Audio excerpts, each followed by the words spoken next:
¿Qué tal? Buen día. ¿Cómo están? Otra vez acá con un tip de comunicación. Esta vez vamos a hablar del tema del feedback. El feedback es algo que la mayoría conoce o identifica o sabe qué es, pero para aquellos que no, vamos a dar una introducción ahora. En realidad, el concepto del feedback es algo sencillo, ¿sí? No es nada complicado. El tema es que no se implementa como se debería, ¿sí? Vamos a ver por qué. Yo me voy a remitir a un ejemplo de cuando me enseñaron a mí electrónica en la facultad. Nosotros teníamos siempre cuando íbamos a diseñar un circuito, armábamos todo como un esquema, ¿no? En el cual nuestro circuito iba a ser el sistema, ¿sí? A ese sistema nosotros le íbamos a incluir una entrada, el sistema iba a procesar esa entrada, iba a hacer sus cosas, y al final íbamos a tener una salida, ¿sí? Era la salida deseada. Entonces nosotros ante un estímulo que teníamos ahí, el sistema procesaba y obteníamos una respuesta. Ese era lo ideal, ¿no? Es lo que esperábamos que pasara. Y en base a eso, con los conocimientos que teníamos de electrónica, empezamos a poner los componentes. La resistencia, que el capacitor, que el oscilador, un circuito integrado, ¿no? Y armábamos ese sistema. ¿Qué pasaba? Muchas veces el sistema nosotros le dábamos la entrada y al final a la salida no teníamos lo que esperábamos, había un error.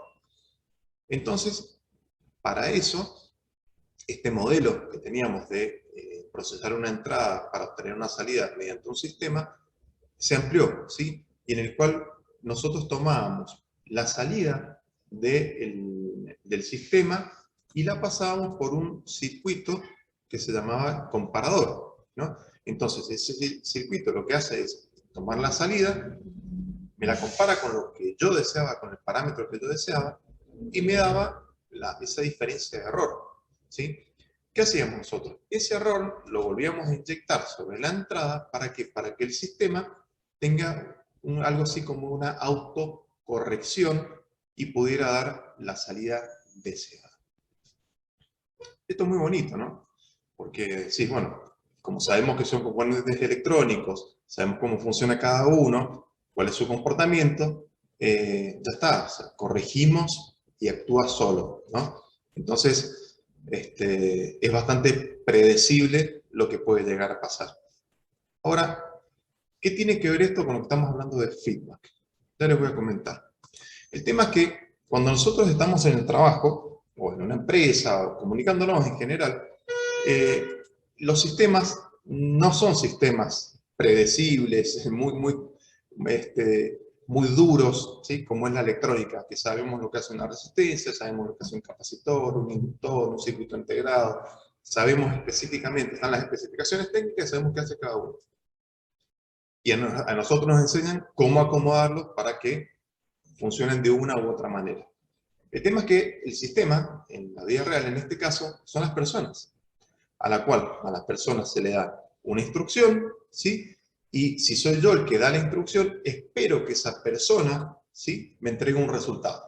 O sea, ¿ven la similitud que hay con el sistema que hablábamos recién? O sea, por un lado tengo la instrucción, el sistema persona y un resultado. ¿Y qué pasa?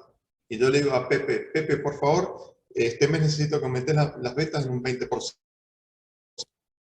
Pepe recibe la información y él procesa esa información y me da un resultado. Resulta que a fin de mes, llega a fin de mes y el resultado no es el esperado. O sea, porque el resultado puede ser o favorable o desfavorable, ¿no? ¿Y qué pasa?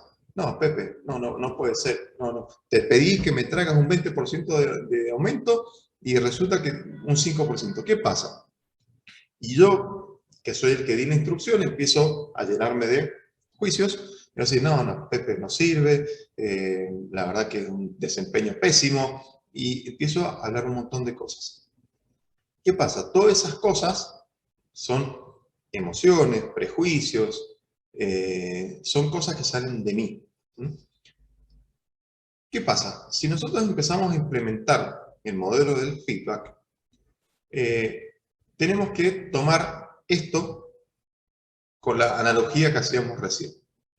Yo le doy una instrucción a una persona, la persona ejecuta y me trae un resultado.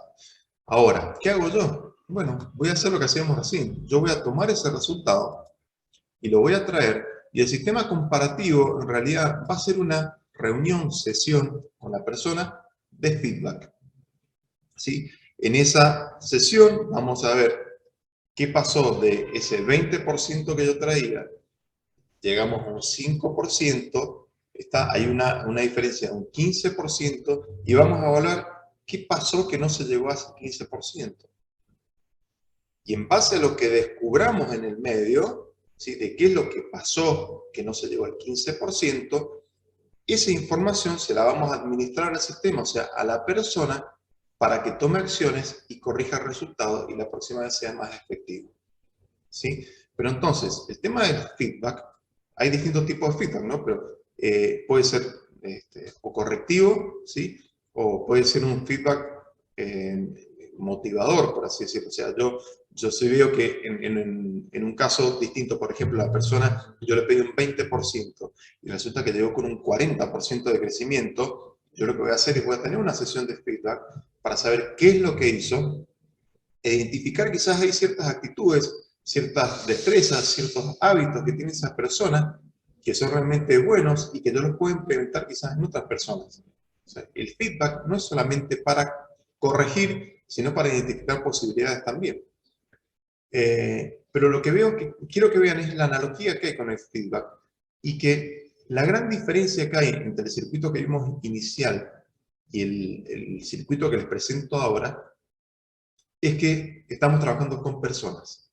Y normalmente cuando trabajamos con personas tendemos a emitir juicios, a no ser imparciales. ¿Sí? Y el feedback es lo que es. ¿Sí? El feedback es lo que es. El feedback es información para tomar mejores decisiones. Eso es el feedback. Es animar al receptor del feedback, ¿sí? de quien está recibiendo el feedback, a avanzar mediante el aprendizaje, la mejora y el cambio. ¿Sí? ¿Para qué? Para, lógicamente, obtener menos resultados. Entonces, es muy bueno implementar el feedback una vez que se está en la sesión de feedback, que ya vamos a ver en otro momento cómo se tiene que hacer una sesión de feedback, en qué momento se hace, qué hay que tener en cuenta. Vamos a identificar cuáles son los factores que hay que mejorar o potenciar, ¿sí? Para que el resultado sea mucho mejor. El feedback es información y solo información, no son emociones. Las emociones se tienen que dejar de lado en ese momento porque lo que estamos analizando es información para mejorar resultados. ¿Sí? Quiero que quede bien claro eso porque es normalmente donde más se falla en el feedback. Se confunde y en una sesión de feedback se convierte en una sesión donde se castiga al que lo recibe. ¿Sí? Entonces la persona la próxima vez que vaya a tener un feedback o vaya a recibir un feedback ya va con miedo y no recibe las cosas como debería recibirlas. Yo los invito a que ahora el 21 y 22 de septiembre se sumen a la capacitación que vamos a dar en conjunto con la DECA de comunicación efectiva para que hablemos de temas de feedback y muchos otros más temas que influyen en nuestra comunicación. Les agradezco y que tengan un hermoso día.